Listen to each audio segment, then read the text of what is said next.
When you hear Gonzaga athletics, many sports might come to mind. But one sport you may not think of is football. That's right. Before the rise of Gonzaga basketball, there was another program on campus that pumped out some big-time professional talent. One of those great football stars that played at Gonzaga was Tony Canadeo. Well, Tony was a standout football player in North Chicago. He was the kicker, he was the punter, he was the kick returner, he was a punt returner. But he meets a guy by the name of Ivan Tiny Cahoon, who went to Gonzaga and played for Gonzaga. And he has some conversation with Tony. He said, "Hey, Tony, you should go check out Gonzaga." And he gets to the school and he sees the beauty of the surroundings of Spokane and the Spokane River. And he's in complete awe, and he had never seen anything like this. And he runs out to the football field and he sees this 12,000 capacity football field, and he's all excited. But he's also really nervous because he went to Gonzaga to try out for the team in hopes of getting a scholarship. Those nerves wouldn't last long as Tony quickly became a standout player on campus. Tony did it all. He had 4 touchdowns in his very first game. He had a 55-yard run up the gut. 3 games later, they ended up playing Washington State, and Tony had a 105-yard kickoff return against Washington State, and it was the college play of the week. Tony continued to improve his game each year, and he began receiving national recognition. 2 times All-American his junior and senior year. He was first-team Little School All-American, and his senior year he was second-team All-American. He was a quiet leader.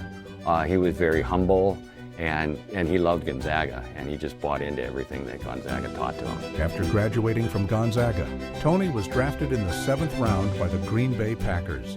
His rookie season, he proved himself again to be a standout player, even against the best competition in the country. He was a fierce running back. He passed, he was a halfback, but he also was a quarterback. He truly is considered the most versatile player to play in the game. He was on the 1940 All-Decades team. He was the 3rd rusher to rush for over 1,000 yards in a season. He ran for 4,300 yards in 8 seasons. He lost 2 seasons because of World War II. In 1944, just 3 years after being drafted by the Packers, Tony was drafted into World War II. Eventually, he had to go over to Europe, to Germany, and he was behind the front that invaded Germany and then defeated Hitler.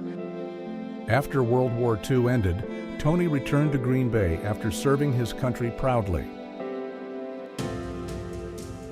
Tony Canadeo was a great Hall of Fame football player. He was courageous, he was tough. He wasn't a big guy by any means. He had a great amount of heart, but as great as a football player, he was an even better person. Everybody emulated him, but the Packers sought so much of him that they asked him to be on their board of directors in '55, and in '57 they put him on the executive board, and so he was one of the generals of the Packers. While being on the executive board, Tony played a major role in bringing Vince Lombardi to Green Bay. Vince Lombardi led the Packers to 5 NFL championships in just 7 years, and to this day, he is widely considered to be one of the greatest coaches in American sports history. Tony's impact on the Packers organization was just as meaningful during his administrative days as during his playing days. Tony was a simple man, a very, very humble man. He is truly Mr. Packer with a 60-year tenure of the Green Bay Packers.